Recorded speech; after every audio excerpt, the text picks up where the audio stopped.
बचे हुए रास्ते को पूरा करने के लिए हो जाइए तैयार। चलते हैं अब और आगे बाबा के द्वार पे उनसे मिलने। तो चले। धूप कड़ी है, प्यास बढ़ी है, धूप कड़ी है, प्यास बढ़ी है, पाँव जला हूँ बेहाल। लगभग घंटे भर आराम के बाद यात्रा फिर से प्रारंभ किए और अब लगभग 2 से ढाई घंटा उबड़ खाबड़ रास्ता पर चलने के बाद फिर से अब नीचे उतरना होगा। जितना चढ़े थे ऊंची पहाड़ी उतना ही नीचे उतरना होगा।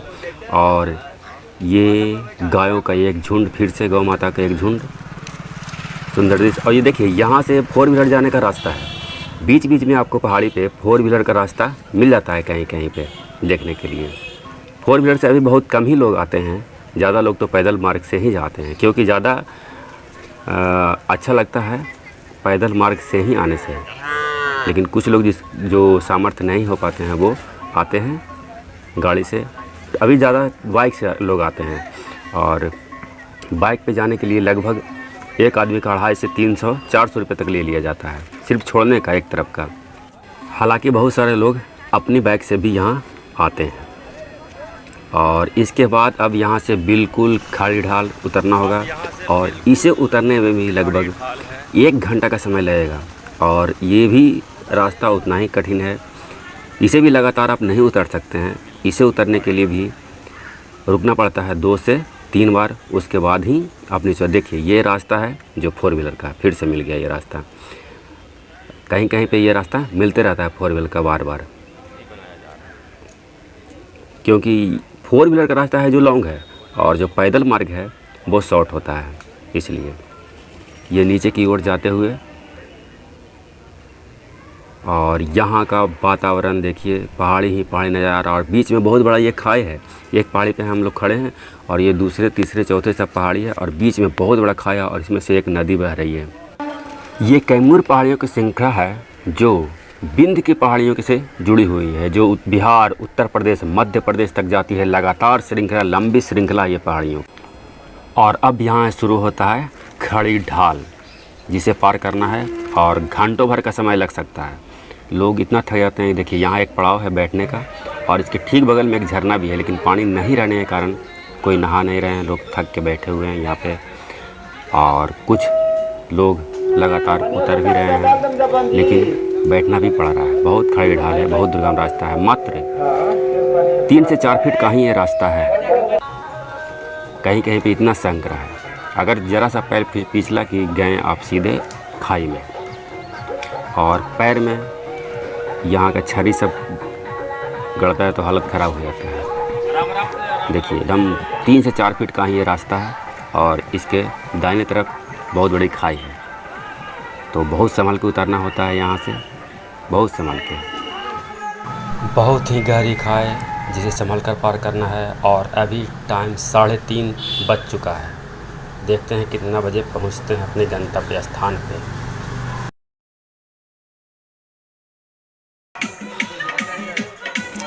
खाड़ी ढाल उतरने के बाद कुछ देर और चलेंगे तो यहाँ पे एक नदी मिलेगी जिसका नाम है सुगना नदी।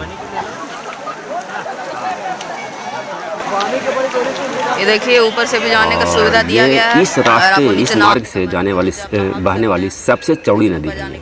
इस पे एक पुल बनाया गया है, जो कि अभी पानी 2-3 दिन से नहीं पड़ा है, इसलिए लोग श्रद्धालु नीचे से जा रहे हैं। लेकिन अगर 1 से 1.5 घंटे अगर पानी पड़ गया तो इतना तेज़ बहाव इसमें होता है कि पेड़, चट्टान, देखिए यहाँ तक के इसका पाया भी दा गया है, सब दा जाता है, नहीं जा पाते सकते हैं कोई नीचे से। इसलिए इस पुल पर से चढ़ के जाना पड़ता है लोगों को।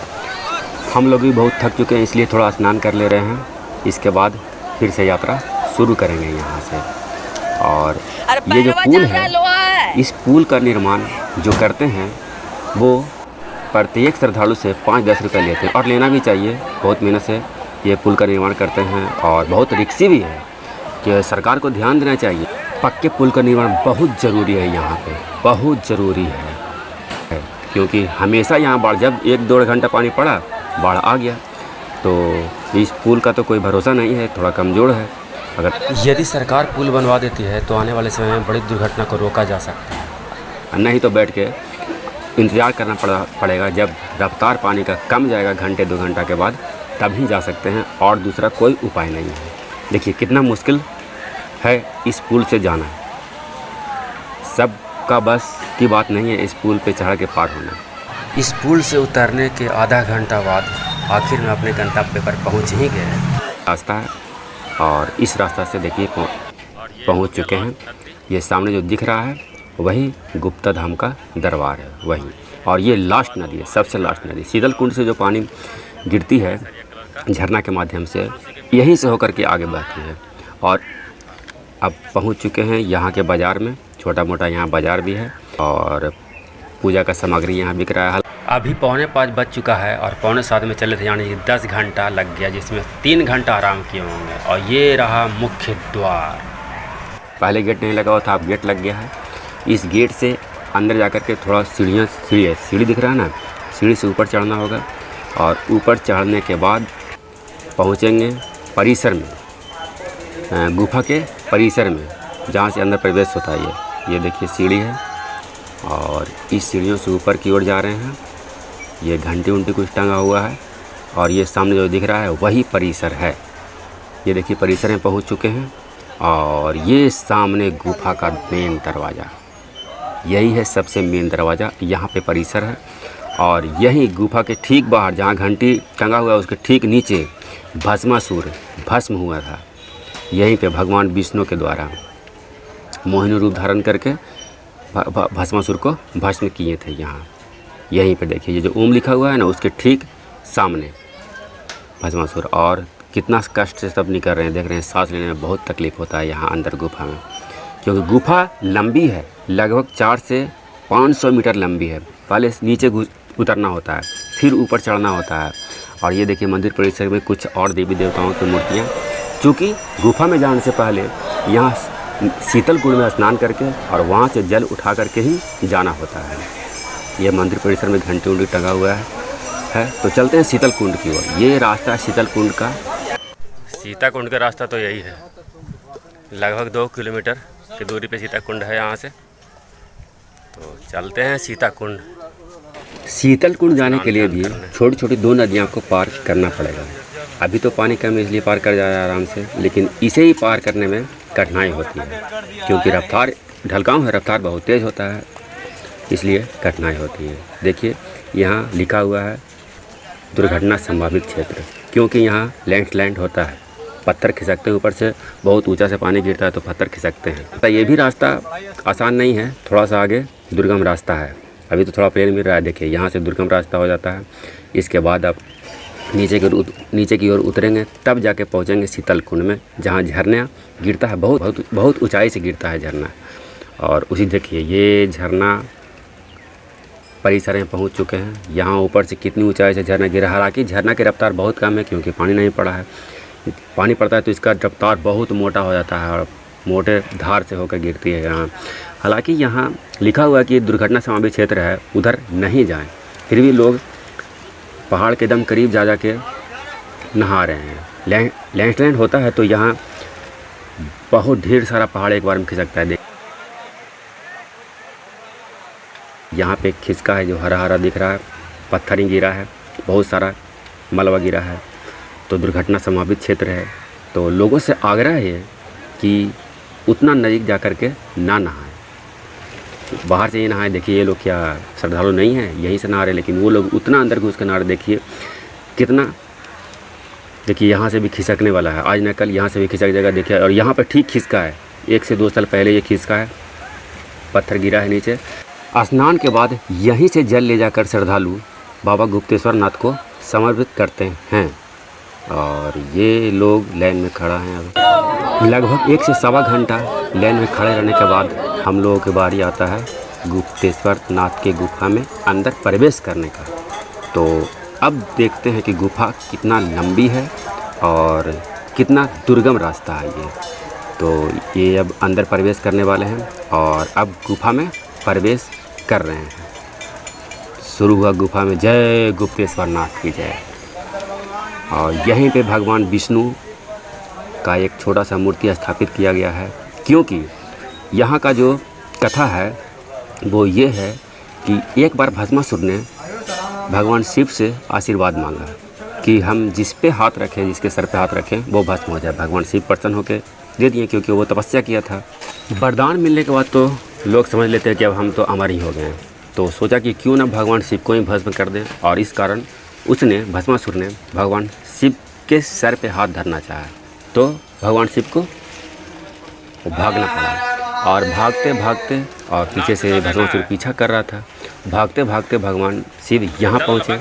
और यहाँ जब ये पहाड़ दिखा और आगे रास्ता नहीं दिखा, पहले यहाँ लाइट की व्यवस्था नहीं थी, लेकिन अब जनरेटर 5, 6, 7, 8 जनरेटर रखा हुआ है, और जनरेटर चालू करके यहाँ बड़ा बड़ा वाइपर लगाया गया और लाइट की व्यवस्था किया गया है। पहले तो हम लोग टॉर्च ही लेकर के इसमें जाते थे, आज से 8-10 साल पहले टॉर्च लेकर के जाते थे, और एक ही जनरेटर आता था। कहने पे जब श्रद्धालु इकट्ठा हो गए तो जनरेटर चालू कर रहा था और लोग जाते थे, फिर बंद हो रहा था। देखिए, ये पहले सीढ़ी से नीचे उतरे, अब सीढ़ी से फिर ऊपर चढ़ना होगा, और जैसे ही इस सीढ़ी से ऊपर चढ़ेंगे उसके बाद एक बहुत ही संकरा रास्ता मिलेगा। जब भगवान शिव को रास्ता आगे नहीं दिखा तो उन्होंने अपना त्रिशूल आगे फेंके और त्रिशूल काटते हुए इस गुफा का निर्माण किया, और भगवान इस गुफा में भगवान शिव अंदर गए। तभी भगवान विष्णु मोहिनी रूप धर के आए, और मोहिनी रूप देख करके भस्मासुर मोहित हो गया। इसके बाद भगवान विष्णु मोहिनी रूप में नृत्य करना शुरू किए, और ये देख कर भस्मासुर भी नृत्य करने लगा। और नृत्य करते करते जब भगवान विष्णु एक हाथ अपने सर पर रख के नृत्य करने लगे, तो भस्मासुर भी देखा इसकी उसी तरह नृत्य करने लगा, और एक हाथ अपने माथे पर रखा और रखते ही वो भस्म हो गया। इस प्रकार भगवान विष्णु भोलेनाथ को बचा लिए। और यहाँ से देखिए दुर्गम रास्ता शुरू होता है, एकदम बहुत संकरा रास्ता, एक ही आदमी एक बार में जा सकता है। उसके बाद फिर थोड़ा चौड़ा हो जाएगा, आगे रास्ता निकल के देखिए यहाँ पे चौड़ा हो गया, वहीं तक संकरा रास्ता था। और देखिए ऑक्सीजन का सिलेंडर भी रखा हुआ है यहाँ पे, क्योंकि सांस लेने में बहुत समस्या हो रहा है। अब 2 से 2.5 मिनट का समय लग चुका है, और ये गुफा 4 से 500 मीटर लंबी है। तो देखते हैं पूरा समय कितना लगता है अंदर तक जाने में। अभी और बाकी अंदर तक जाने में। यहाँ से फिर से लेफ्ट राइट मुड़ना होगा, जो लाइट दिख रहा है वहाँ से राइट मुड़ेंगे तब पहुँचेंगे वहाँ।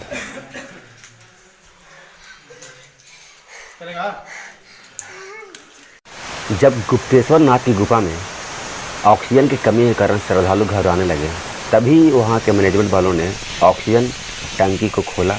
श्रद्धालु ऑक्सीजन की ओर फेंक करके लंबी लंबी सांस खींचते हुए ऑक्सीजन का, और उसके बाद राहत महसूस करते हुए, और उसके बाद फिर पूजा की ओर आगे बढ़ते हैं।